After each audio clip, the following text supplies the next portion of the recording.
नमस्कार। एक साधक मित्र का बड़ा ही स्नेहिल सा अनुरोध है कि महाशिवरात्रि के बारे में चिंतन साझा किया जाए। महाशिवरात्रि और शिव जैसे ही ये चर्चा में आते हैं, या जैसे इनके बारे में हम बात करने की कोशिश करते हैं, हमें लगता है हम इन्हें जानते हैं, शिव को भी जानते हैं और महाशिवरात्रि को भी जानते हैं। हर वर्ष तो आता है महाशिवरात्रि का पर्व। कुछ लोग जागते हैं, कुछ लोग जागने का प्रयास करते हैं, कुछ लोग अगले साल जागने के लिए विचार करके सो जाते हैं। हमें यहाँ यह समझना होगा कि क्या महाशिवरात्रि का पर्व सिर्फ हर्ष, उल्लास और आनंद का पर्व है, त्योहार है, या इसके पीछे कुछ और भी गूढ़ कारण है, कुछ और भी रहस्य है। आज हम थोड़ा सतह से गहरे उतरने की कोशिश करेंगे। आज हम सिर्फ कहानियां नहीं सुनेंगे, हम कहानी के समकक्ष खड़े होकर उसको समझने की कोशिश करेंगे, क्योंकि जब तक आप कहानी के समकक्ष खड़े होकर नहीं समझेंगे उसे, तब तक गूढ़ से गूढ़ रहस्य भी सिर्फ कहानी बनकर रह जाती है। महाशिवरात्रि के बारे में कुछ कहानियां प्रचलित हैं। पहली कहानी इस तरह से प्रचलित है कि माँ सती ने पुनः जन्म लिया है, पुनर्जन्म हुआ है उनका पर्वतराज हिमालय के यहाँ पार्वती के रूप में, और माँ पार्वती ने बहुत ही तपस्या की और आज ही के दिन शिव और पार्वती की शादी हुई, मतलब शिव और शक्ति का पुनः मिलन हुआ। दूसरी कहानी प्रचलित है कि एक बार ब्रह्मा जी में और विष्णु जी में कौन श्रेष्ठ है, इस बात को लेकर एक विवाद हो गया, मैं श्रेष्ठ हूँ, मैं श्रेष्ठ हूँ। तो उनके बीच में एक प्रकाश का स्तंभ, अग्नि स्तंभ उत्पन्न हो गया, जिसकी कोई सीमा नहीं थी, असीमित थी, और वहीं से लिंग का उद्भव हुआ। लिंग मतलब प्रतीक, तो शिव का प्रतीक वहां से हुआ। और तीसरी कहानी प्रचलित है कि जब समुद्र मंथन हुआ और हलाहल विश्व निकल गया, तो सबने इनकार कर दिया पीने से। तो कौन पिएगा इसको? तो शिव जी ने इसको पी लिया। जब ये शिव जी ने पी लिया तो देवताओं ने बड़े गुणगान किए, रात्रि भर जागरण किया, और वहीं से ये शुरुआत होगी कि महाशिवरात्रि के दिन लोग रात में जागते हैं। ये तीनों कहानियां हैं। अगर दूर से देखेंगे तो तीनों कहानियां अलग अलग नजर आएंगी।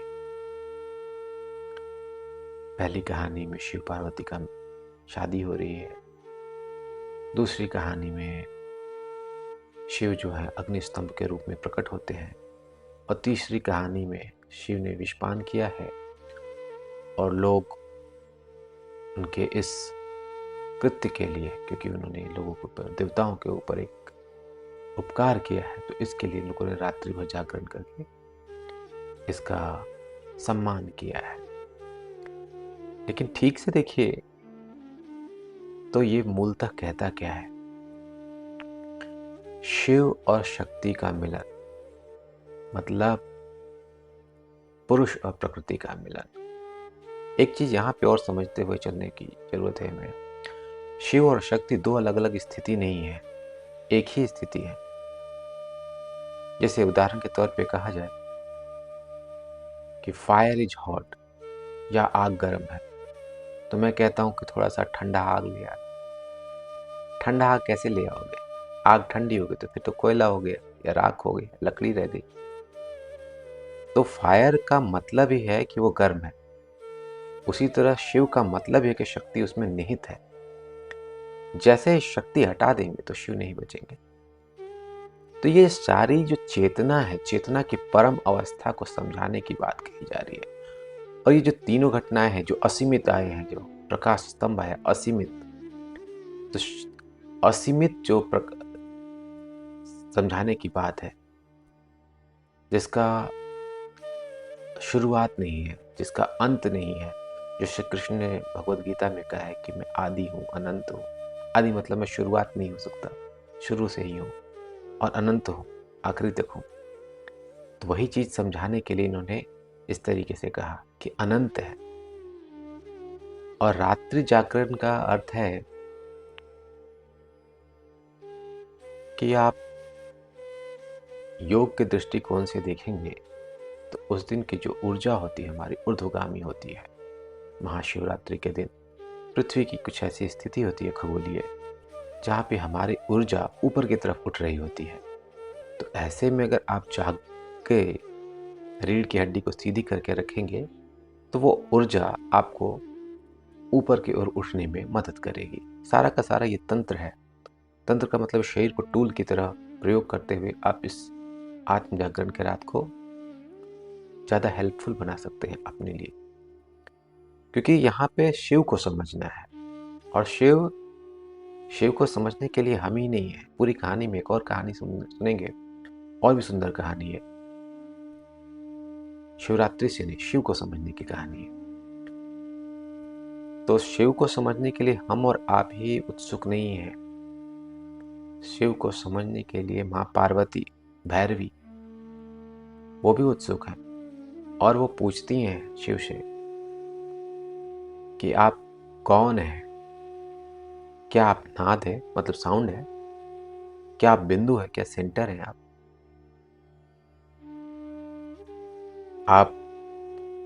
पराज्ञान, पराज्ञान या अपराज्ञान है? मतलब जो विचारों में आने वाले हैं, जो विचारों, जो शब्दों में कहे जाने वाले हैं, या विचारों और शब्दों से भी परे हैं, आप कौन हैं? जितने भी हमारे प्रश्न हो सकते हैं शिव को जानने के बारे में, भैरवी ने या माँ पार्वती ने कही है, सारे प्रश्न ही पूछ डाले शिव से। और शिव ने कहा नहीं, मैं उसमें से कोई भी नहीं हूं, ये तो सिर्फ गिमिक है, मेरे आसपास की घटनाएं हैं। और जब ऐसा कहते हैं तो पार्वती जी कहती हैं, भैरवी कहती हैं कि मैंने पुस्तकें पढ़ी हैं। पुस्तकें पढ़ने का अर्थ है मतलब मैंने सुना है, ज्ञान प्राप्त किया है, सब पढ़ा है, सुना है, जाना है, लेकिन मन संतुष्ट नहीं हुआ है सब कुछ सुनने के बाद, जानने के बाद। तो मुझे ना कहानी ना सुनाइए, मुझे बताइए आप कौन है। हम तो यही जानना चाहते, हम भी तो यही जानना चाहते कि हमने कहानियां सुन ली, लेकिन कहानी सुनने के बाद भी, एक कहानी सुनी, अभी लगा था कि हाँ ठीक है, लेकिन कुछ क्षण के बाद लगता है नहीं, कुछ छूट गया। तो हमें कहानी मत सुनाइए, बताइए आप कौन है। हम भी यही कहना चाहते हैं शिव से, बताइए आप कौन है। तो शिव ने फिर कोई कहानियां नहीं सुनाई, शिव ने सीधे विधियां दी हैं, ध्यान की विधियां दी हैं, जो आपका विज्ञान, भैरव तंत्र। तो उन्होंने विधियां दी है कि ये विधियों को करो, और विधियों में से कोई भी एक विधि, कोई जरूरी नहीं है कि सबको 112 की 112 विधियां करनी है, किसी के लिए कोई भी विधि काम कर जाती है। तो किसी भी विधि से जब आप निष्कर्ष तक पहुंचोगे, जब अनुभव तक पहुंचोगे, वही है भैरव, वही है शिव। भैरव मतलब शिव, भैरवी मतलब पार्वती। तो वही है शिव, वही हूं मैं। ये शिव जी इस तरीके से उत्तर दे रहे हैं। तो शिव जी ने कहानियों में उत्तर नहीं दिया, शिव जी ने विधियों में दिया। विधि को करिए और अनुभव को उतारिए। तो सोच के देखिए, महाशिवरात्रि, जिस शिव को जानने की बात हो रही है, वो विधियां दे रहे हैं, तो कहानियों में कहाँ हम ढूंढ पाएंगे उन्हें। इसीलिए शिवरात्रि बहुत महत्वपूर्ण है। इसको विधियों से आगे कहानियों से आगे निकल के, विधियों से नहीं, कहानियों से आगे निकल के कि कोई भी एक ध्यान की विधि लीजिए, उस रात्रि एक संकल्प लीजिए और ध्यान में बैठिए। जितनी देरी तक बैठ सकते हैं, कोई जरूरी नहीं है कि पहली रात्रि में ही आप बहुत लंबी देर तक बैठ पाए। शिवरात्रि जो है हर महीने आती है, कृष्ण पक्ष के 14वीं तारीख को, मतलब चतुर्दशी को। और ये फागुन महीने के, मतलब ये जो उत्तरी भारत है, यहाँ पे फागुन, और दक्षिणी भारत में माघ महीना चला जाता है। वो थोड़े कैलकुलेशन का अंतर है, दोनों पड़ता है एक ही दिन में है। तो उस दिन बैठिए और रात में इसका ध्यान का अभ्यास कीजिए।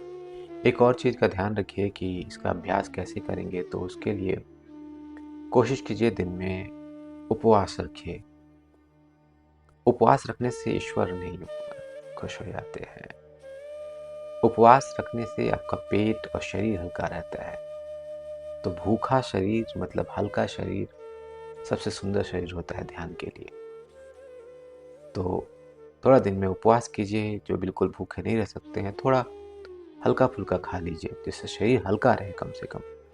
तो हल्के शरीर को रखिए, रात में जितनी देर तक बैठ सकते हैं बैठिए, अभ्यास कीजिए ध्यान का।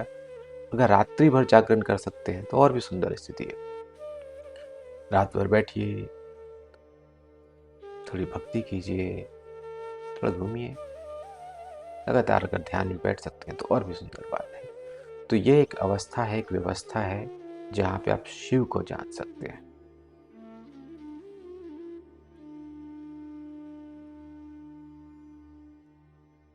मैं इसी प्रार्थना के साथ कि शिव सबके जीवन में उतरे, आज की चर्चा ही समाप्त करता हूँ। धन्यवाद। नमस्कार।